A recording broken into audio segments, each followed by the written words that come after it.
Miss থেকে Mrs 19 বছরে দীপঙ্করের গলায় মালা দিয়েছেন অহনা।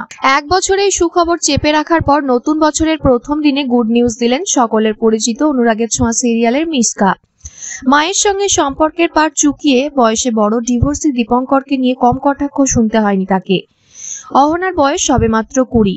নতুন বছরে জীবনের বড় খবর শেয়ার করলেন তিনি যে দীপঙ্কর রায় তার লিভ ইন পার্টনার নয় বরং স্বামী। নতুন বছরে এই সুখবর সবার সঙ্গে ভাগ করে নিলেন অহনা। 2023 সালের ডিসেম্বরে বিয়েটা সেরে ফেলেছিলেন তারা। প্রায় 1 বছর ধরে গোপন রেখেছিলেন গুড নিউজ। এই দিন সোশ্যালে নিজের গোপন বিয়ের ছবি শেয়ার করেন অহনা আর লেখেন, প্রায় 1 বছর আগে আমরা রেজিস্ট্রি করি। একটা 650 স্কোয়ারের ভাড়ার ফ্ল্যাটকে ওয়েডিং ভেন্যু বানাই এবং সাথে থাকে দীপঙ্করের পরিবারের সকলে। ওর মা তখন জীবিত এবং উনি সেদিন সবথেকে বেশি আনন্দে কেঁদেছিলেন। বিয়ের দিন খয়েরি পাড় তসর রঙের কাঞ্জিভারামে দেখা মিলল অহনার। দীপঙ্কর সেজেছিলেন অফ হোয়াইট পাঞ্জাবিতে।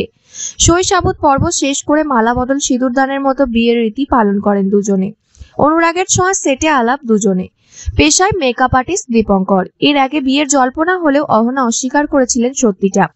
2024 সালের মাঝামাঝি সময়ও অহনা বলেছিলেন বিয়ে হয়নি তাদের। বিয়ে করলে সকলকে জানিয়েই বিয়েটা করবেন। তবে 2025-এর শুরুতেই চমকে দিলেন অভিনেত্রী। বিয়ের দিনে স্মৃতিতে ডুব দিয়ে অহনা বলেন, আমরা আমাদের মতো করে কিছু ছোট ছোট নিয়ম সেরেছিলাম। বিরিয়ানি খেয়েছিলাম দুপুরে। অফিসিয়ালি ম্যারেড স্ট্যাটাস পেয়েছিলাম। তারপর একটা পুরো বছর কেটে গেল। আমার আর দীপঙ্করের মধ্যে বদলায়নি কিছুই। হ্যাঁ, একটু খুনসুটি আর ভালোবাসা বেড়ে গেছে এই যা। দুজনের সম্পর্কের বন্ধন কতটা মজবুত তা দেখা গেল বিয়ের ভিডিওতে। অহনার স্মৃতিতে সিঁদুর রাঙানোর পরে বরের কপালে সাম্যের সিঁদুর ছুঁয়ে দিলেন অহনা। এরপরে আদুরে স্নেহ চুম্বন। গত কয়েক মাসে বড় বদল এসেছে দুজনের জীবনে। শাশুড়ি মাকে হারিয়েছেন অহনা, তবে বিয়ের স্মৃতিতে অমলিন হয়ে রয়েছে তার উপস্থিতি।